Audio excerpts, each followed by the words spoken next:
벙커원 라디오. 굳이 문화계 블랙리스트 때문이 아니더라도 우리는 참 만나기가 어려웠습니다.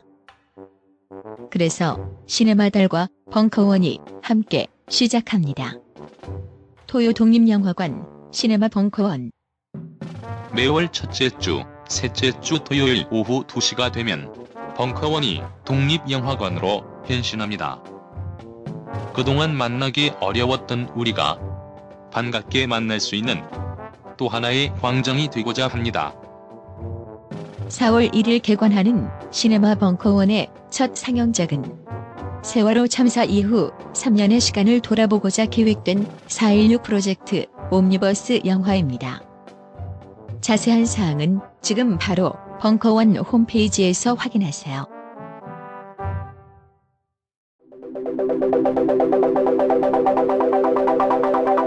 안녕하십니까. 대중문화평론가 강헌입니다.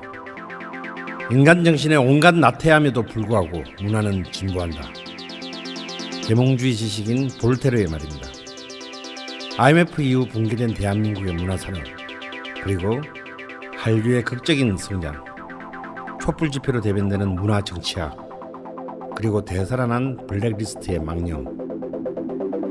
앞으로 펼쳐질 찬란한 한국 대중문화의 미래를 소망하면서 90년대부터 지금까지 우리가 겪어온 대중문화사의 사건들을 되짚어봅니다.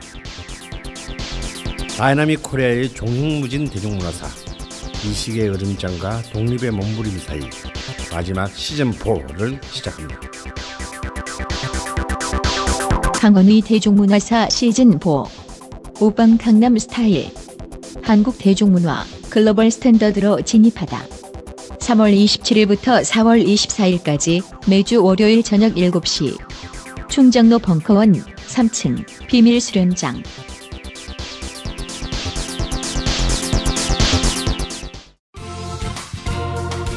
특별 편성 우아한 대한민국 리빌딩 프로젝트 정신과 전문의 정혜신 이제 내 삶으로 2017년 3월 24일 강연 일부.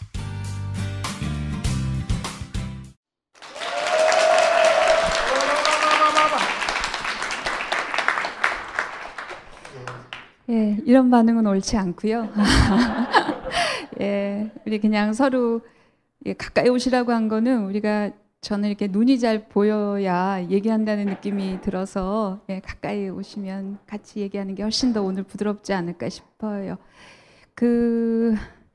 여러분들 얘기를 같이 많이 나눴으면 좋겠어요. 사전에 공지도 받으셨지만 내 마음이 지옥일 때에 대해서 사연을 받았습니다. 정말 많은 분들이 미주알 고주알 내 마음이 어떤 지옥이 있는지 정말 자세하게 보내주셨어요. 그래서 그걸 바탕으로 오늘 같이 이렇게 저렇게 좀 얘기를 하는 시간 갖겠습니다. 물론 보내주신 분들이 많아서 그 사연을 다 여기서 다룰 수는 없으나 많은 사연들 중에서 이렇게 반복적으로 나타나는 그러니까 뭐 상황이랄지 아니면 그 사연이 갖고 있는 어떤 정서랄지 뭐 이런 것들이 계속 반복되는 사연들 몇 가지를 제가 가지고 왔습니다. 그래서 그렇다는 것은 뭐냐면 오늘 어떤 사람의 특별한 사연을 중심으로 이렇게 저렇게 우리가 얘기를 하지만 그 사연이 누군가의 사연이 아닐 것이다. 사실은 그 안에 내 마음의 한 자락들이 다 같이 들어가 있는 그런 사연일 거예요. 그래서 오늘 그런 얘기들을 같이 나눴으면 좋겠어요.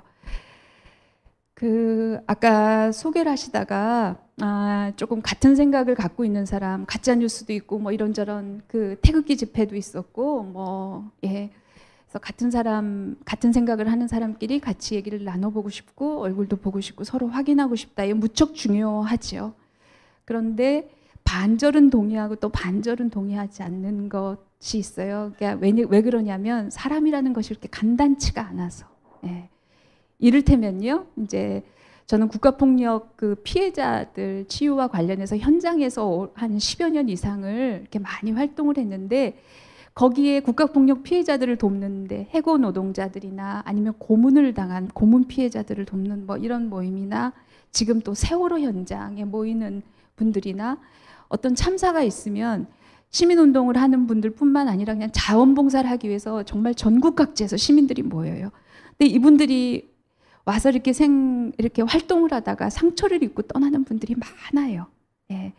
그 참사가 굉장히 이렇게 힘든 힘든 고통의 현장이기 때문에 뭐 여러 가지로 심적으로 마음에 감당이 안 되는 것도 있지만 굉장히 공통적인 현상 중에 하나가 뭐냐면 이렇게 사람이 모이고 같이 이렇게 막 마음을 모으고 이렇게 열정이 많이 모이고 그리고 사람이 모이다 보면 반드시 갈등이 생겨요. 사람과 사람이 만나면 반드시 전압차가 발생하고요. 그 전압차에서 발생하는 게 사람 스트레스예요. 이거는 샴 쌍둥이조차도 그 두 존재 간에 전압차가 있고 갈등이 있어요. 그래서 샴 쌍둥이를 분리수술할 때도 둘이 다 합의하는 어떤 수술을 하려도 둘의 동의를 받아야 되는데 그것이 안 돼서 결국은 못하는 경우가 꽤 있죠. 하물며 그러한데 몸이 붙어서 일생을 같이 움직이면서 같은 영향을 받고 같은 사람을 만나고 같은 환경에 처해 있는데도 전혀 다른 것이 사람이란 존재죠. 그런데 그 참사의 현장에서 자원봉사를 하다가 상처를 받는 사람들 중에서 굉장히 공통적인 그것들이 뭐냐면요. 내가 딴 데서 이런 상처를 받았으면 이해한다. 다 같은 마음으로 좋은 일을 하려고 그런 마음으로 한 마음으로 모인 사람들이라고 생각해 의심하지 않았는데 그 사람 간에 세상이 어떻게 저럴 수가, 어떻게 저런 행동을 할 수가, 어떻게 저런 생각을 할 수가, 이러면서 아주 사람에 대한 깊은 상처를 받는 경우도 내부적으로는 굉장히 많죠. 그래서 우리가 태극기는 나쁘고 촛불은 선하다, 이런 구도가 굉장히 위험한 것일 수도 있다. 촛불 안에서도 모든 인간이 다 개별적 존재고 그런 개별성들이 다 있다는 것을 우리가 그냥 전제하고 봐야지, 우리가 같은 생각을 가진 사람은 다 좋을 것이다, 별로 문제가 없을 것이다, 내 마음하고 비슷할 것이다, 이러다 보면 이제 종래에 굉장히 큰 상처를 받게 되기도 하지요. 그래서 좀 더 이렇게 열어놨으면 좋겠어요. 그리고 그런 생각이 지금 하다가 들었어요. 저는요, 태극기 집회 보면서 그런 생각해요.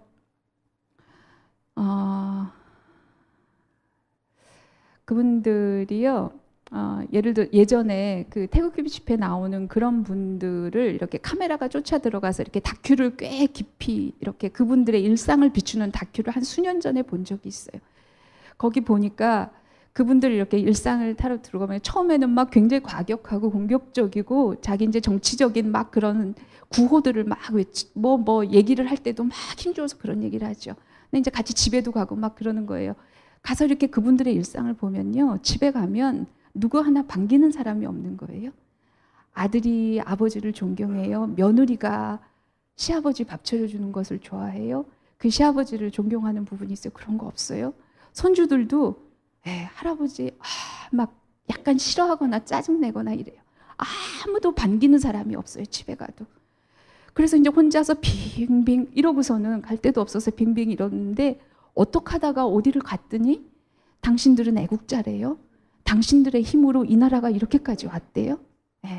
그리고 정말 존경합니다. 그리고 젊은 사람들이 당신들이 살아온 그 삶을 몰라서 이런다고 막 얘기를 해요. 그러면 막 거기 가면 이렇게 존재감을 막 느끼는 거예요. 내 마음을 알아주는 사람이 거기밖에 없는 거예요. 그 사람들이 시키는 거면 뭐든지 하고 싶은 마음이, 인간이 그런 마음, 그런 상태일 때는 그런 마음이 들 수 있죠. 거기다가 뭐 식사비도 좀 줘요. 돈도 좀 줘요. 그리고 하고 나면 막 수고하셨다 그래요. 애국자시라고 정말 나라를 위해서 큰일 하셨다 그래요. 그런 거죠. 그래서 그런저런 것들 이렇게, 그래서 그분들이 예를 들어서 일상에서, 그래서 그 PD가요, 그 사람들 이렇게 쭉 돌아가면서 그분 개인에 대해서 이렇게 눈을 맞추고 그런 얘기를 막 듣는 거예요. 그러시구나, 그러시구나. 근데 가족들은 어째요? 내 며느리가 본 척도 안 해. 뭐 밥 안 먹어도 귀찮아해. 막 이런데 그걸 계속 들어주는 거예요. 그래서 나중에 그 PD가 이제 방송 끝날 때쯤 되니까 이분이 다 들어주니까 나중에 솔직히 내가 거기 나가는 게 좀 부끄러워, 이런 얘기를 하는 거예요. 처음과 마지막이 아주 달랐어요.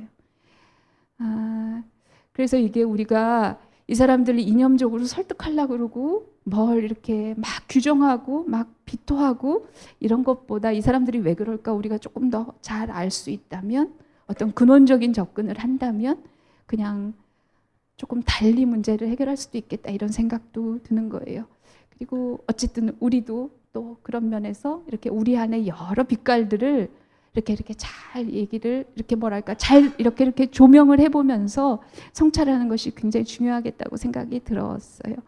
어쨌든 소개를 받다가 든 생각이 나서 좀 길어졌어요.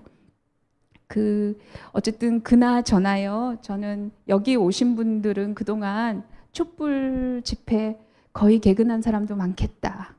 몇 달 동안 진짜 탈진하듯이 정말 피곤하게 촛불 집회에 나간 분들 많겠다 싶어요. 그러시죠?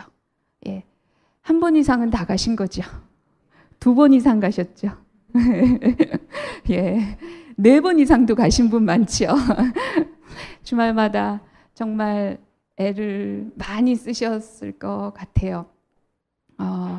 우리가 이제 요즘에 기사에서도 그렇고 이게 이제 우리가 해냈다, 국민이 해냈다 이런 얘기들 많이 하잖아요. 근데 그거 진짜 실감하세요? 개인적으로? 안 하세요? 또 어떠세요? 실감하세요? 하는 편이세요? 하신다는 분도 있고요. 좀 어떤 편이세요? 실감하세요? 실감하신다는 분도 있고 또 아니라는 분도 있어요. 4.19 이후에 이렇게 진짜 국민의 힘으로 최고 권력을 끌어내린, 우리 의사에 반하는 최고 권력을 끌어내린 일이 없었죠. 그리고 4.19도 5.16으로 그것이 다 무화된 거 아니에요? 그런데 우리는 이제 정권 교체, 지금 뭐 군사 쿠데타가 일어날 가능성 거의 없다고 봐야죠. 그거 거의 없죠. 이제 거의 뭐 정권 교체도 목전에 온 거 아니겠어요? 그럼 진짜 최고 권력을 우리 힘으로 바꾼 역사상 최초의 일이 아닌가 싶어요. 근데 저는요, 이런 일을 해낸 것도 중요하지만 정말 의미가 있으려면 한 걸음 더 나가야 된다고 생각하는데, 그게 뭐냐면 우리가 이 일을 해낸 것도 중요하지만 우리가 해냈다는 것을 우리가 인지하는 것이 굉장히 중요해요. 우리가 아는 것이 굉장히 중요해요. 왜 그런지 잠깐 말씀드려볼까요?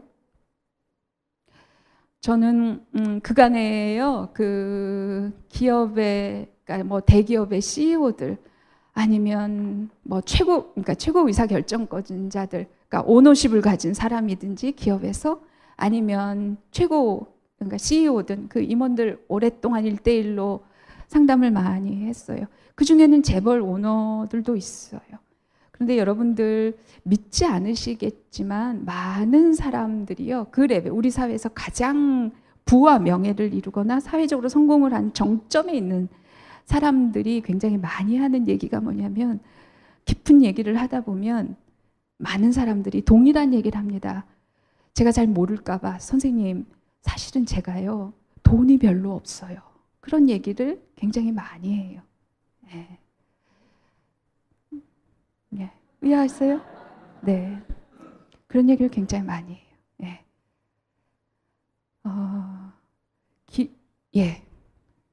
그래요. 제가 이제 더 얘기하면 개인정보라서, 그런 얘기를 그냥 뭐 조금 재산이 있는 사람들이 그런 얘기를 하는 게 아니고요. 우리가 상상할 수 없는 부를 가진 사람이 그런 얘기들을 굉장히 많이 아주 공통적으로 하는 것이 있지요. 이게 가진 자나 못 가진 자나, 이게 여러분들이 이해할 수 없잖아요. 근데 이게 조금 다른 문제인 거예요. 이게 좀 전혀 물질적인 문제 말고요, 또 전혀 다른 얘기를 해볼게요. 여러분들이 세월호 관련해서 오늘 마음이 어떠시냐 그래서 이렇게 물어봤더니 세월호 얘기를 써주신 분들이 꽤 많아요. 그동안 세월호 때문에 굉장히 무력감을 많이 느꼈다. 내가 뭐래도 하고 싶은데 할 수 있는 게 너무 없다. 그래서 그 무력감이 너무 힘들어서 외면을 하거나, 그렇게 된 또 자기 자신이 너무 싫고, 할래도 뭘 할 수 있는 게 없고, 상황이 너무 참담하고 어디서부터 어떻게 할 수 있는 게 없다는 생각 때문에 그런 생각을 많이 하는데, 세월호 리본을 달고 다니시는 어떤 많은 분들이 그래요. 내가 진짜 내가 한 거라고는 리본 달고 다니는 것밖에 없다. 근데 이게 너무 하찮은 일이어서 그러면서 내가 합리화하는 내 자신이 너무 싫다, 밉다. 이런 얘기를 아주 많이 들었어요. 근데 돈이 있는 사람이 내가 돈이 많구나라는 인지가 없으면 수백억, 수천억을 가져도 내가 빈곤하다고 느끼듯이 내가 다른 심리적인 힘이나 어떤 역할을 많이 하는데도 불구하고 그것이 어떤 의미인지 인지를 못하면 사람이 아주 극단적인 무력감을 느껴요. 세월호 리본을 다는 게 어떤 의미인지 제가 얘기를 해드릴게요. 세월호 어떤 유가족 그 형제 자매 중에 하나예요. 그 아이가 1살 차이니까 이제 대학생이에요. 걔가 죽을 만큼 힘들었어요. 자살 충동이 많았어요.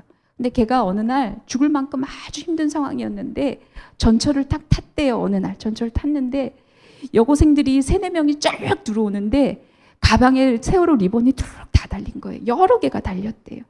제가 그걸 보는 순간 그 시기에 자살 충동이 굉장히 심했는데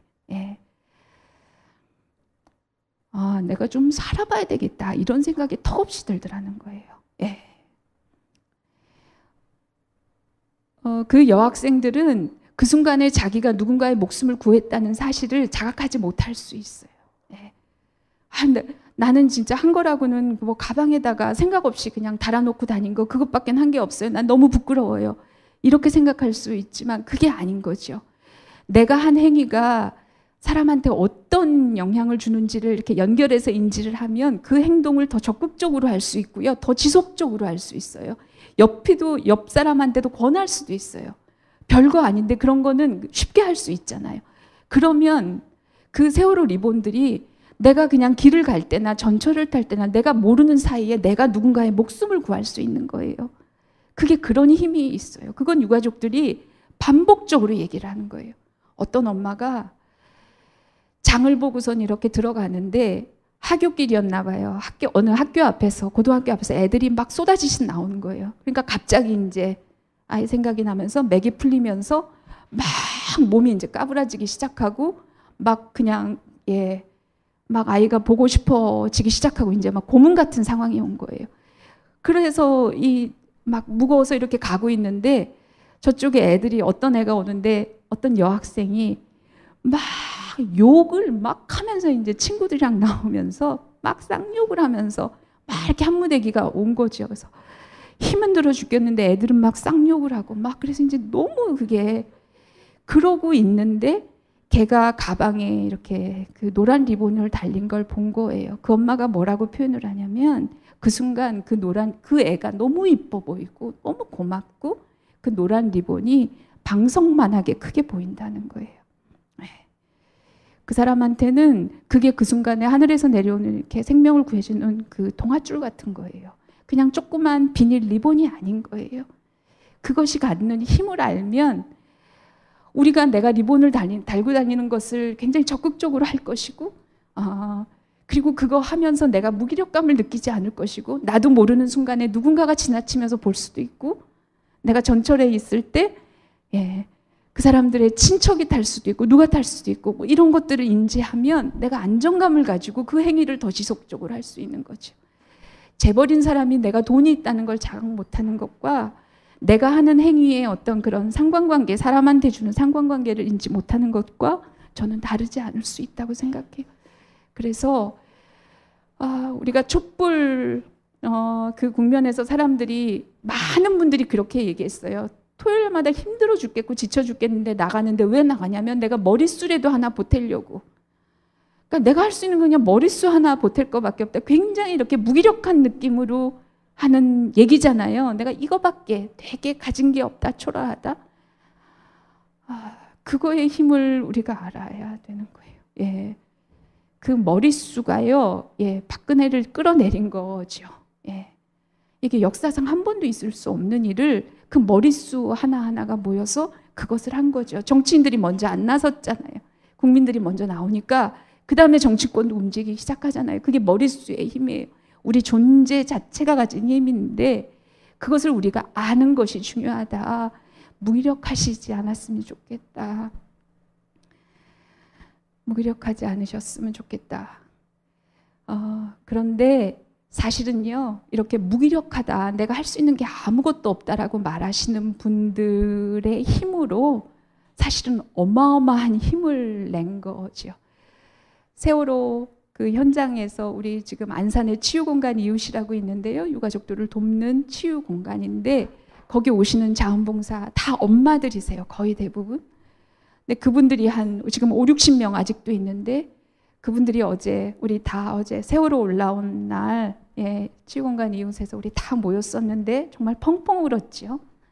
그랬는데 그분들이 맨날 모여서 하는 말이 너무 무기력하다, 이 상황에서. 그래서 우리 어제 그런 얘기를 했어요.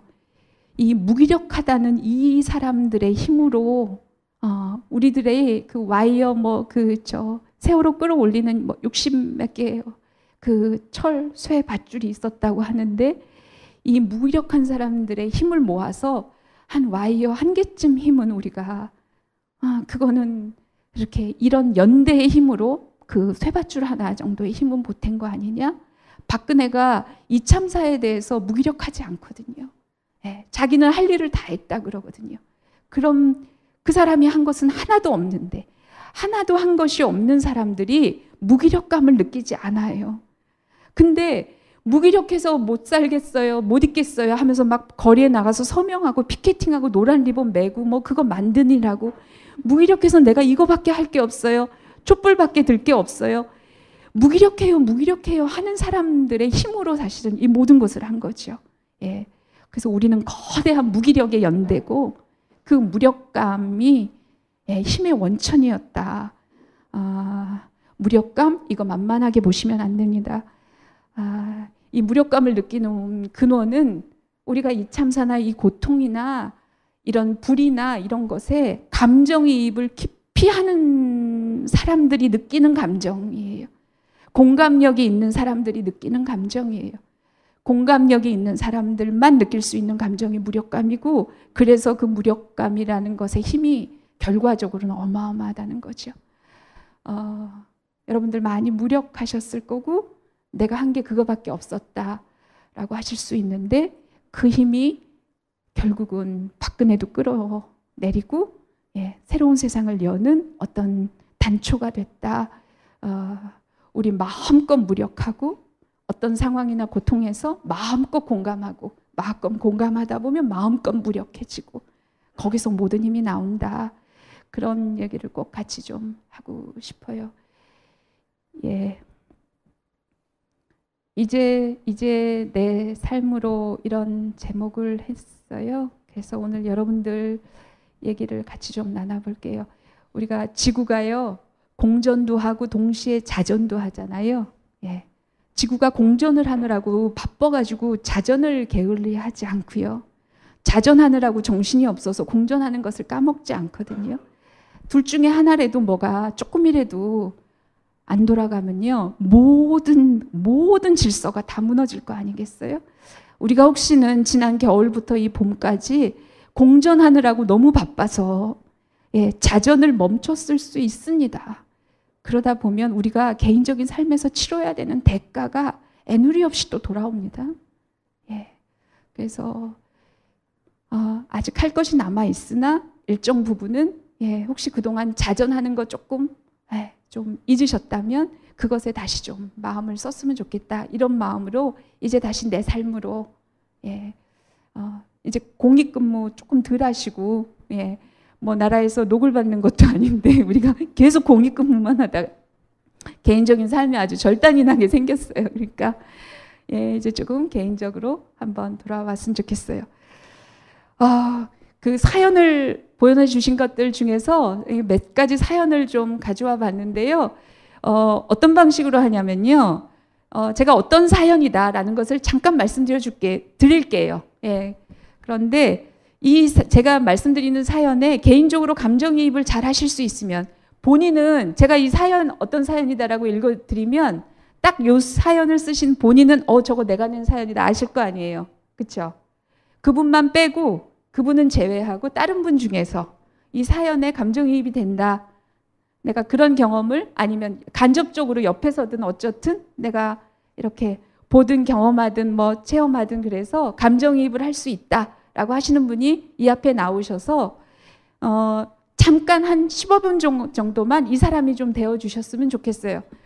요것도 좀 사연도 읽어주시고 무슨 말인지 이해하셨죠? 그냥 잠깐 요 사연의 주인공이 되어주시라는 얘기죠. 요걸 읽으면서 사연 아주 짧습니다. 근데 이걸 쓴 당사자는 올라오지 마세요. 아셨죠? 네, 네. 젊은 분이 나오셨으면 좋겠어요. 미혼인 분이 나오셨으면 좋겠고, 이제 부모님이 자꾸 무시하나 봐요, 본인을. 너 때문에 너를 위해서 다 하는 얘기다 하면서 자기 얘기를 자꾸 이제 좀 무시하고 그런 부모님 때문에 마음의 갈등이 많은 분이죠. 아주 간단한 사연인데, 나 이런 사연에 조금 이 사람이 잠깐 한 10분 정도는 돼줄 수 있다, 돼볼 수 있다 하는 분 나오셔서 이 사연을 잠깐 읽어주시면 좋겠습니다. 미혼인 분이 나오시고 좀 젊은 친구 중에 나왔으면 좋겠어요. 누가 한번 나와보실까요? 그걸 읽어줘야죠. 내용이 어떤지. 네, 지금 제가 말씀드린 것 정도만 하면 될 것 같아요. 네, 나오시겠어요? 서서. 예, 잠깐 이 사람이 되는 겁니다. 그래서 이 사람이 돼서 제가 요 사연 말고 추후에 더 물어보고 싶은 거는 그냥 얘기를 해주시면 돼요. 그냥 떠오르는 대로, 생각나는 대로. 예. 성함이 어떻게 되세요? 홍선미입니다. 홍선미. 선미 씨. 예. 나이가 어떻게 되세요? 30대입니다. 아, 30대. 예, 그래요. 근데 굉장히 제가 신뢰를 했나요? 많이 경험하기 때문에 괜찮습니다. 에? 많이 경험하기 때문에 괜찮습니다. 제가 뭐 신뢰했다는 거예요? 나이 물어본 게 굉장한 신뢰인가? 아닙니다. 그런 건 괜찮습니다. 아니에요? 네네. 아, 네. 또 요즘 젊은 세대 정성 그런 거 하고 좀 긴장했어요. 아, 네. 예, 선미 씨. 예, 오늘 선미 씨가 이제부터는 이 사람이 되는 거예요. 네. 오늘 선미 씨가 본인의 내면에 되게 힘든 갈등, 부모님하고의 갈등을 여러분 앞에서 잠깐 얘기를 해 주시겠어요? 그러면서 우리 같이 좀 얘기 나눠보겠습니다. 예, 어려운 얘기를 해주셔서 고맙습니다. 네, 읽어주시죠. 천천히 또박또박 읽어주세요. 네, 제 얘기라서 사실 저희가 이걸 썼다는 게 아니고 정말 제 얘기인 거예요. 보니까 예, 부모님은 제 의견을 자주 무시하세요. 그대로 읽어주세요. 자주 무시합니다. 너를 위해서 그러는 거야 라며 부모님이 원하시는 길을 제시하고는 합니다. 효도하고 싶은 마음과 내 마음대로 살고 싶은 마음이 충돌할 때 제 마음은 지옥이 됩니다. 예, 고맙습니다. 네, 예, 효도하고 싶은 마음 그리고 내 마음대로 살아보고 싶은 마음이 충돌할 때 마음이 지옥이 된다 이렇게까지 표현을 해주셨어요. 굉장히 힘드셨는 모양이에요. 제가 좀 몇 가지 좀 여쭤볼게요. 부모님이 다 널 위해 그러는 거야 라고 자꾸 이제 부모님이 뭘 자꾸 제시한다 그랬는데 최근에 그래서 부모님이 좀 구체적으로 어떤 것을 자꾸 선미 씨한테 얘기를 하고 약간 강요하고 혹시 그런 게 뭐가 있어요? 주로 어떤 내용들이에요? 저 같은 경우는 이제 제가 하고 싶은 일이 있는데 저 같은 경우 이런 말 빼시고 그냥 자기 얘기니까 네. 하고 싶은 일이 있는데 박봉이에요. 그러면 다 너를 위해서 그러는 거야. 엄마가 살아봐서 알아. 그래서 그거 그만두고 공무원 시험 공부해. 엄마가 돈 줄게. 네, 이렇게 하시면서 제가 하는 나는 내 삶을 위해서 이런 걸 해보고 싶다. 이걸 되게 그러니까 네가 어리고 잘 모르고 그래서 그러는 거다 이렇게 말씀하시는데 되게 무시당한다라는 느낌을 많이 받아요. 하고 싶은 게 뭐예요? 아까 박봉의 일이다 하고 싶은 게 그랬는데 구체적으로 어떤 일을 원해요? 네, 저는 환경단체에서 일을 하고 싶습니다. 환경단체에서? 구체적으로 그래서 환경단체에서 어떤 일을 하고 싶은 거예요?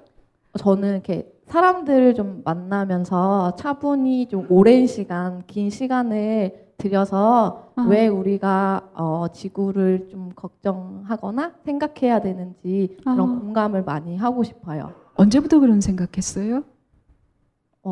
20대 때 학교 다니면서 그런 생각을 하게 됐어요. 뭐 계기가 있어요 혹시?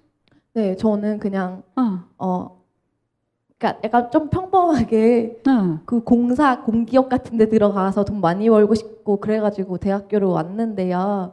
학교 다니면서 되게 그러니까 그러다 보니까 스펙 관리를 해야 되고 이런 저런 스펙 관리를 하는데 또 집에 이렇게 어머님이 좀 그러니까 집안이 그렇게 넉넉하지 못해서 여러 돈을 벌고 알바를 하다 보니까 몸이 되게 안 좋았어요. 그래서 선미 씨가 네네. 그래서 이번 달에는 위염인데 다음 달에는 장염인데 다음 달 되면 위염이랑 장염이 같이 오고 막 이러면서 일하느라고 알바하느라고. 네네.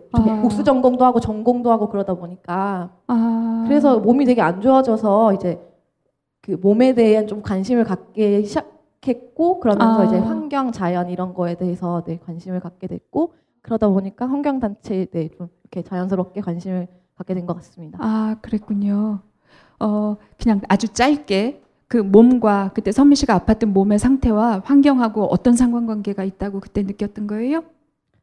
네. 몸이 아프다는 거는 몸이 생명체라는 걸 우리가 생각하지 않는 거잖아요. 네. 근데 지구 같은 뭐 생명 이런 거에 대해서 이 자본주의 사회에서는 좀 이렇게 관심이 없는 거 아닌가. 그래서 그것이 다 있는 것 같다라는 생각이. 나도 내 생명으로서의 나를 별로 잘 집중하지 않고 그래서 아프듯이 지구도 마찬가지다. 네. 그렇구나. 그래서 그때부터 어떤 노력을 했어요? 환경단체 뭐 이런 걸 일하고 싶어서 그런 데서 일하려면 월급 어느 정도로 마음을 이렇게 먹어야 돼요? 그런 데서 일하려면 다른데 대략 뭐 100 수준이에요. 사실. 100만 원? 네네네. 100만 원 가지고 살 수 있어요? 선미 씨는 어때요? 그래서 이제 여러 가지 준비도 하고 어떤 100만 준비? 원으로 살기 위해서 이렇게 소비를 되게 이렇게 장려하는 사회에 살고 있기 때문에 그것으로부터 저를 지키기 위해서 그런 저에 대한 심리 뭐 이렇게 뭐 그런 자본주의나 뭐 그런 심리에 대해서 공부도 하고 소비를 많이 안 하면서도 살 수 있게. 그래서 지금은 어떻게 살아요? 뭐 특별히 그로 인해서 자기가 지금 실행하고 있는 그런 게 혹시 있다면 뭐 이를테면 옛날에는 그냥 지름신이 오면 오시나 보다 이렇게 했는데 지금은 이렇게 딱 오시면 지금이 오시는구나 하면서 제 마음을 한번 들여다보죠. 지금 지름신이 오시는데 이것은 어쩌면 내 마음이 이렇기 때문일지도 몰라 라고 생각을 한번 하고 이렇기 때문에 대충 어떻기 때문에 그 지름 예를 들어 제가 회사에서 지금 환경단체에서 일하고 있지 않기 때문에 회사에서 막 힘들거나 혹은 약간 회사에서 약간 마음이 다쳤거나 이럴 때 보상을 받아야 되겠다는 생각이 드는 거예요. 그래서 뭔가 예쁜 옷을 입으면 내가 되게 보상받을 것 같고 저 신발을 사면 되게 기분이 좋고 막 금방 기분이 좋아질 것 같고 그런 마음을 들여다보면 그 다음엔 그럼 저 신발 사고 내 저 옷을 입으면 진짜 내가 상처가 치유가 되나? 이런 생각을 좀 한 번 더 해보는 거죠. 해보면 반 정도는 안 살 수 있는 것 같습니다. 반은 사고 지금. 네, 5개 살 거 2개만 정도 사는. 그렇구나. 지금 일을 하고 있군요. 지금은 어떤 일 하고 있어요?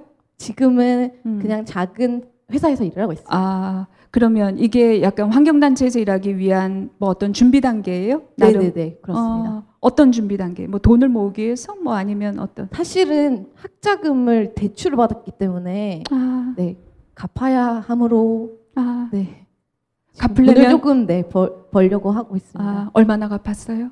지금 한 절반 좀 안 덜 절반 한 35% 정도 갚은 것 같습니다. 35%. 그러면 얼마나 더 돈을 벌 계획이에요? 환경단체는 어떻게 마음속에 어떻게 가늠을 하고 있어요? 네, 한 60% 벌고 갚으면 나머지 40%는 좀 더 허리띠를 졸라매서 갚으면 되지 않을까 네, 생각하고 있습니다. 그러면 환경단체는 한 몇 년 후에 가게 돼요? 선미 씨? 저는 앞으로 3년에서 5년 보고 있어요.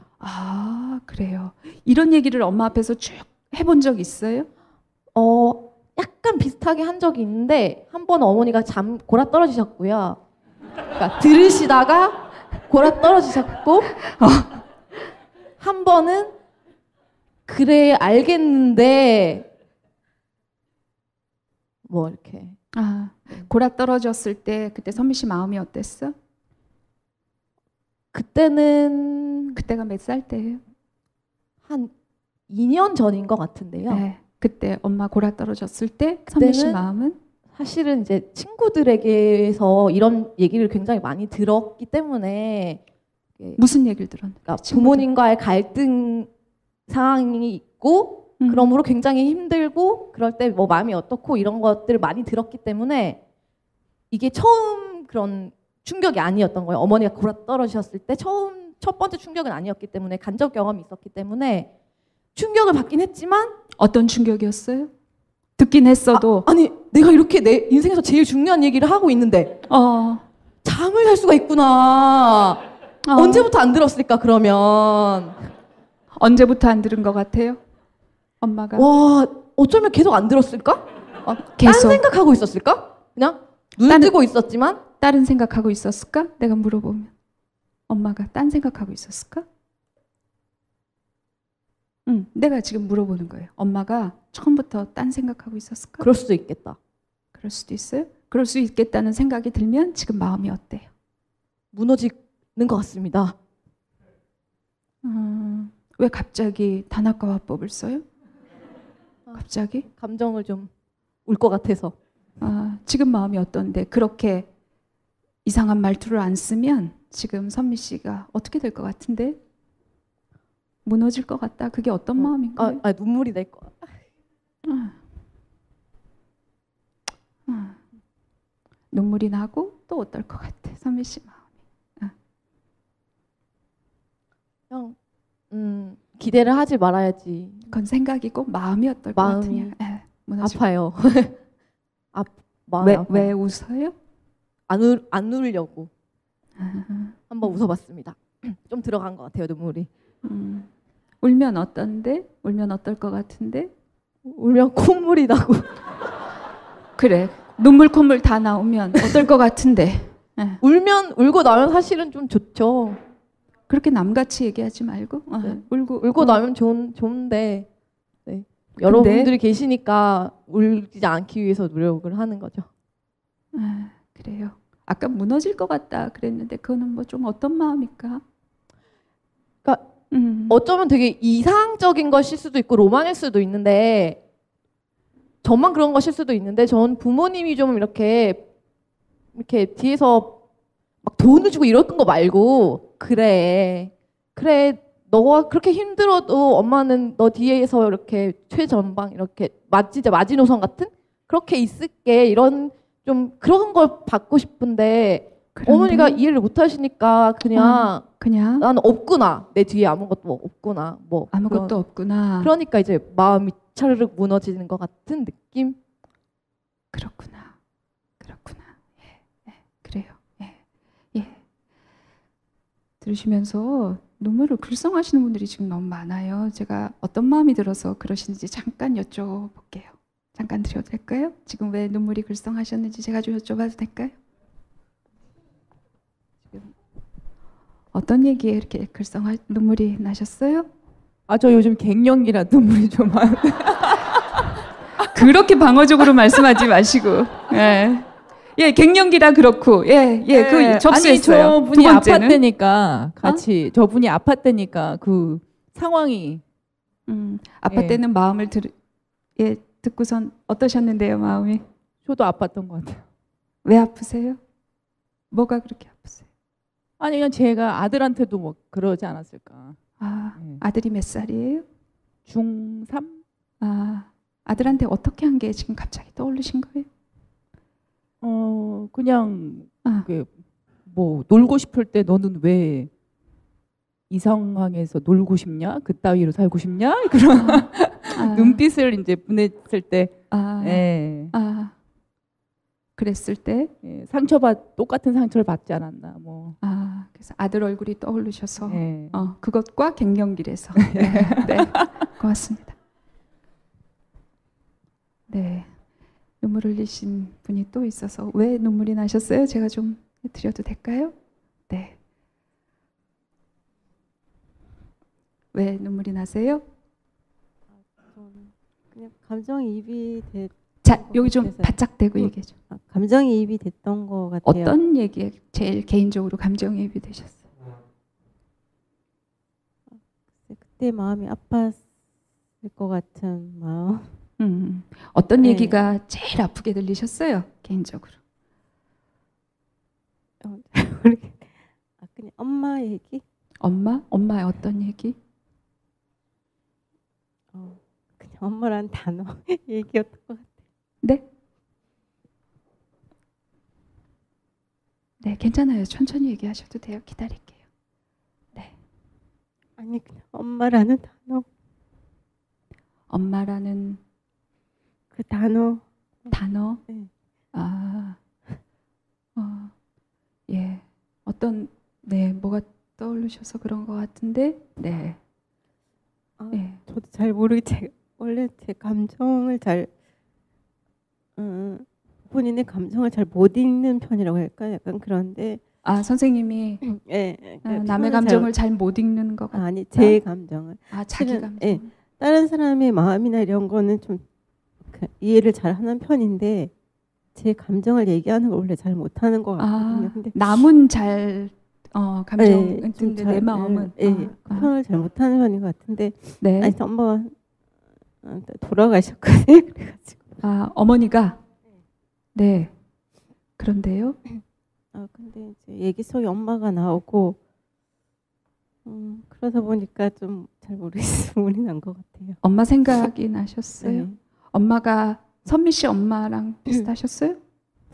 그런 거는 아니었는데 이제 그런 마음은 있으셨죠. 뭘 했으면 좋겠다는 건 있는데 그렇게 강하게 이렇게 자식들한테 권하는 편은 아니긴 아니셨거든요. 네. 근데 뭐 엄마와의 그런 얘기를 하고 하는 게 네. 잘 모르겠는데 눈물이 났어요.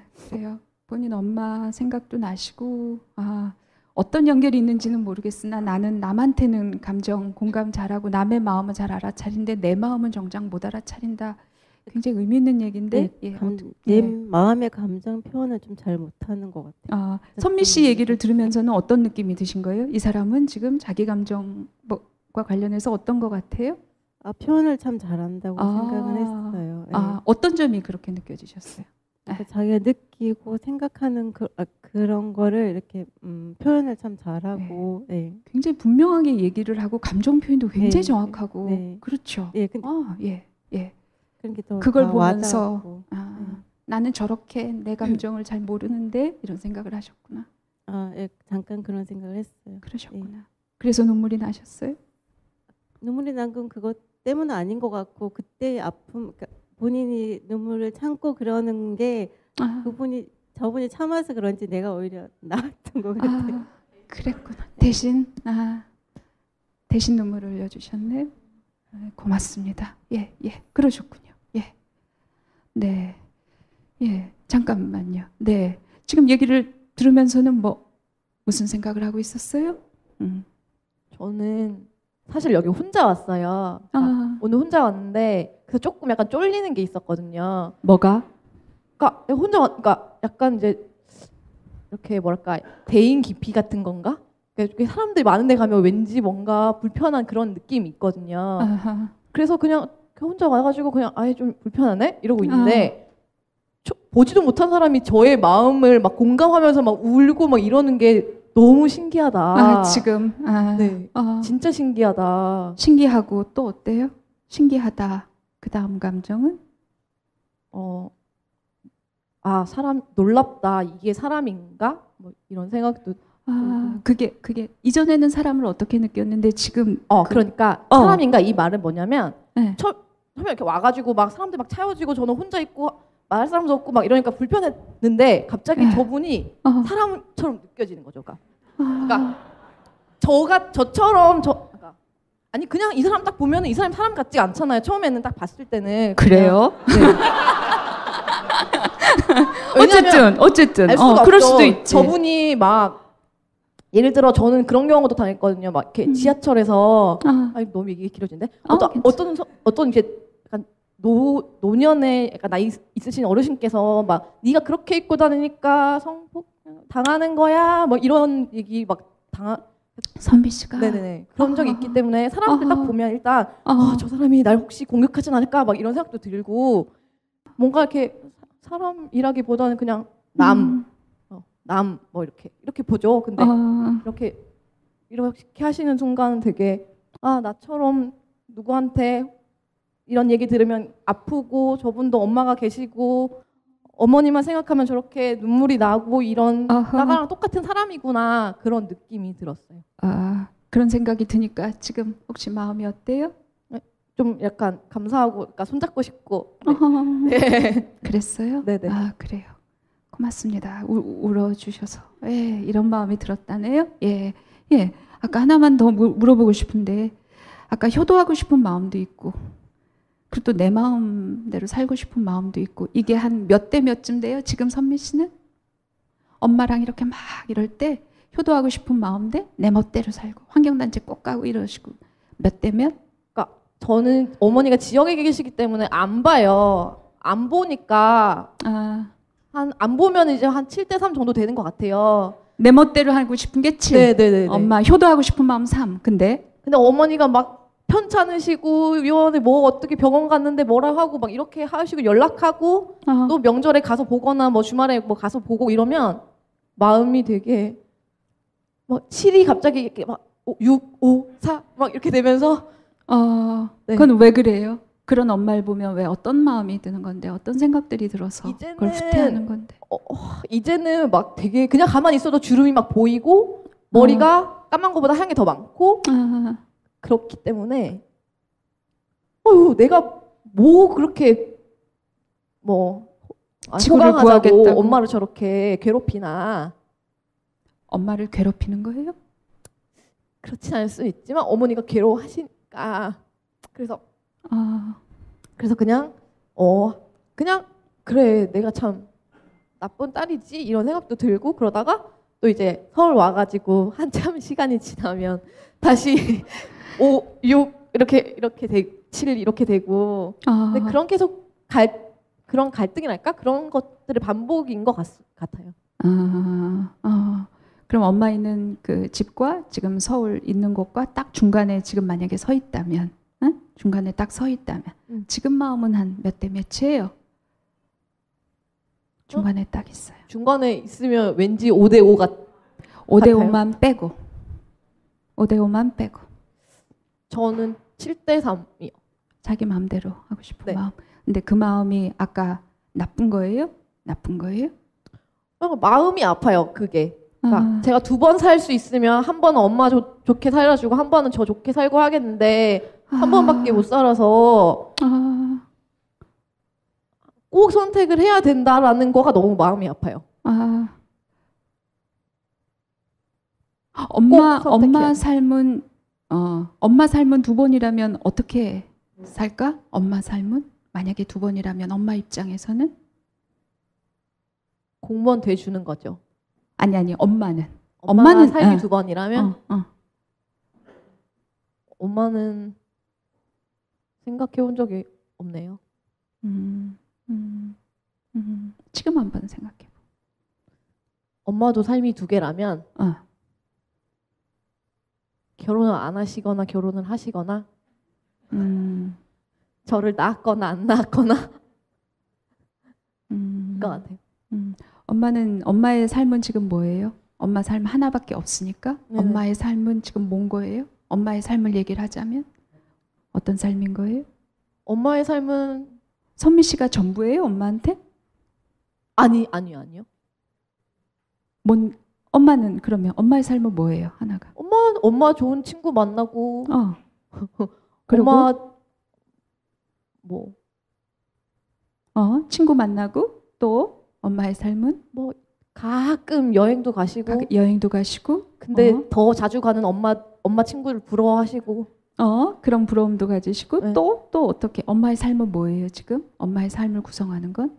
친구 만나고 가끔 여행 가시고 또 일하시고 일도 하고 열심히 계시고 돈을 버셔야 되고 돈도 버시고 또 엄마의 삶은? 어머니가 바느질을 굉장히 좋아하시고요. 바느질. 네네. 취미로 또 바느질을 하세요? 네네. 그런 것도 하시고 또 엄마의 삶은 또 뭐예요? 홍선미 엄마의 삶은 또 뭐예요?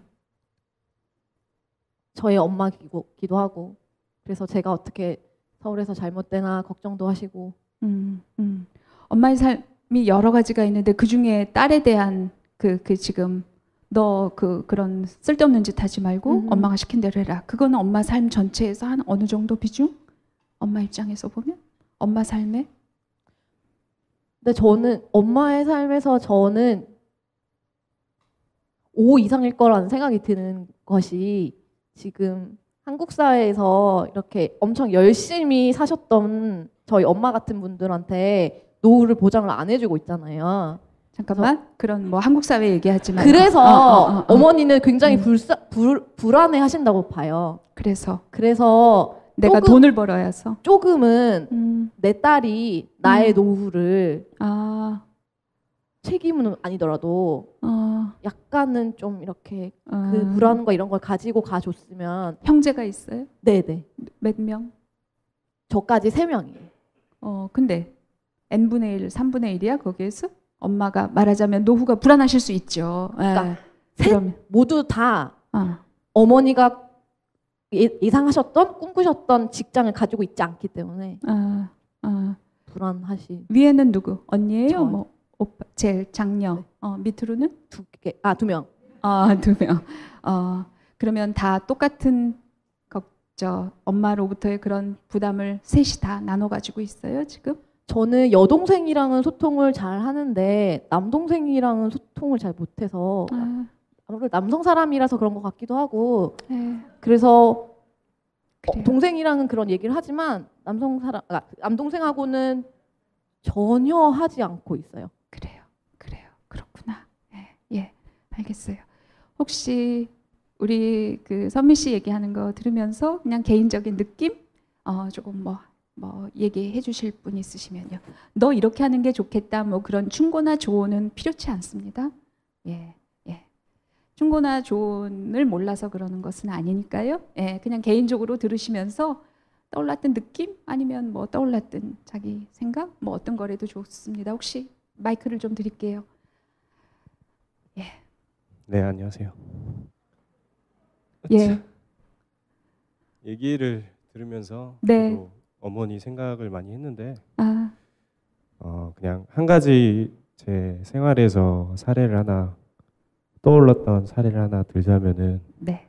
저희 아버지 제가 30살인데 30? 예, 딱 지금 30인데 아버지가 44년생이세요. 나이 차가 엄청나요. 그래서 아버지 연세가 지금 몇이세요? 저렇게 몇 년생이다 이런 사람 제일 골치 아픈 것 같아. 난 계산해야 되잖아요 자꾸. 예. 아버지 나이가? 76. 본인은 30. 30. 예. 그래서 예. 46대 저를 낳으셨거든요. 그래서 사실 지금 삶의 끝 마무리를 아버지나 어머니나 준비를 하시는 것 같아요.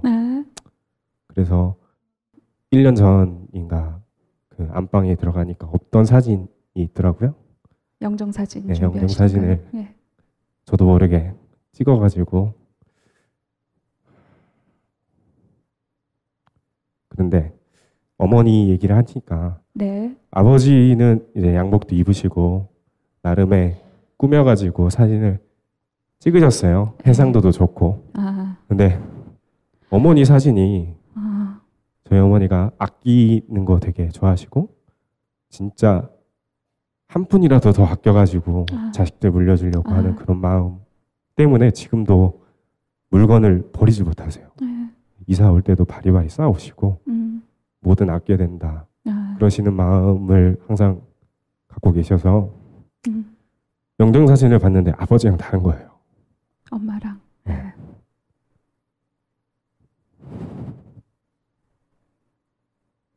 어떤 마음이 들었어요? 엄마 사진 보고.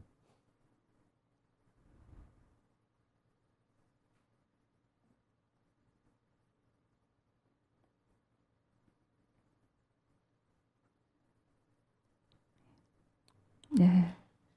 한복을 입으셨는데 한복을 입고 찍으셨구나. 사진관에서 찍은 사진이 아니라 아버지는 사진관에서 찍으시고 엄마는? 그러신 것 같아요. 엄마는? 어머니는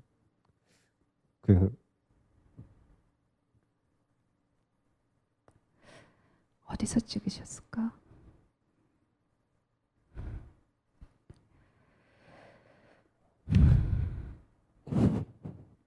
공공장소나 전절에서 취업사진 즉석으로 찍는 사진 있잖아요. 즉석 사진. 아.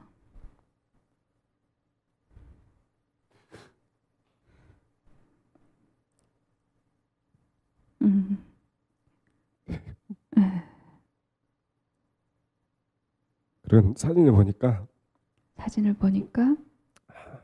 너무 마음이 아팠어요. 그랬겠네. 그랬어요. 그래서 선미 씨 엄마 얘기를 듣다 보니 어떤 느낌으로 연결이 된 거예요?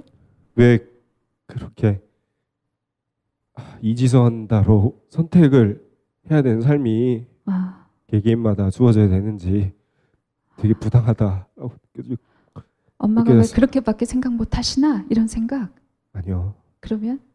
그러니까 선민 씨나 저나 결국에는 저나 어머니나 가족들이나 다 행복하게 살았으면은 하는 마음이잖아요. 근데 누군가는 진짜 파지를 다 주워가면서 벗겨가면서 물려줘야 남이 행복할 거라고, 내 자식이 행복할 거라고 생각을 하고 자식들은 그게 아니잖아요. 사실 같이 행복했으면 좋겠고 맛있는 것도 같이 먹었으면 좋겠고 영화도 내가 좋아하는 영화 그리고 어머니가 함께 좋아했으면 좋겠고 내가 좋아하는 일 엄마도 같이 좋아했으면 좋겠고 엄마도 응원해줬으면 좋겠고 그렇죠. 반대로 엄마가 좋아하는 일이 있다면 몰라서 문제인데 제가 잘 표현을 안 하셔서 그것도 제가 응원해줬으면서 행복하게 살았으면 그런 바람인데 힘들어서 왜 그렇게 내가 하고 싶은 일이랑 어머니를 행복하게 해주는 일이랑 그렇게 선택을 해야만 하나 그런 게 참으로 부당하게 느껴졌어요. 그게 너무 가슴이 아프군요. 네. 그래요. 예. 고맙습니다. 예. 고맙습니다. 고맙습니다. 네.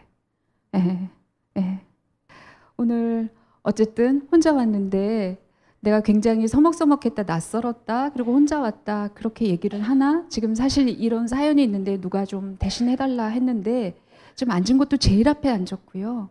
예, 손도 제일 먼저 들었어요.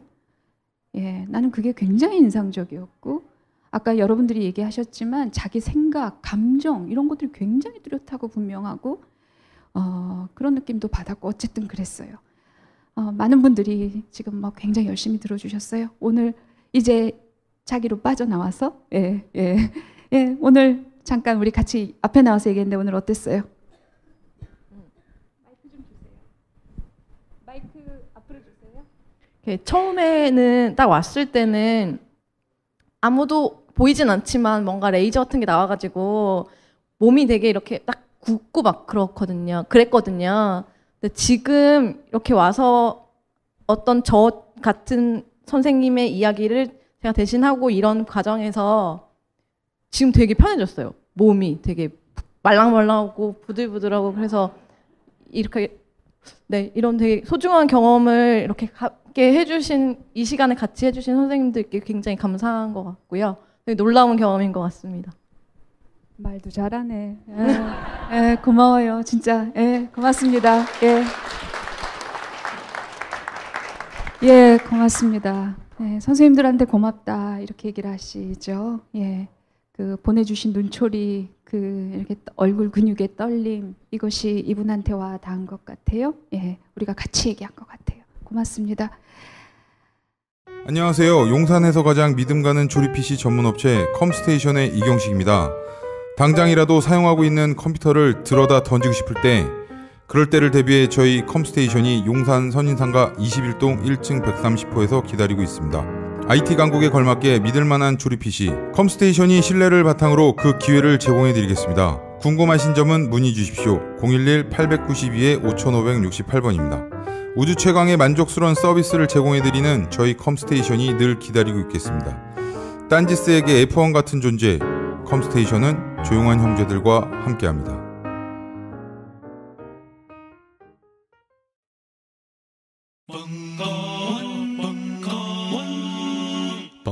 라디오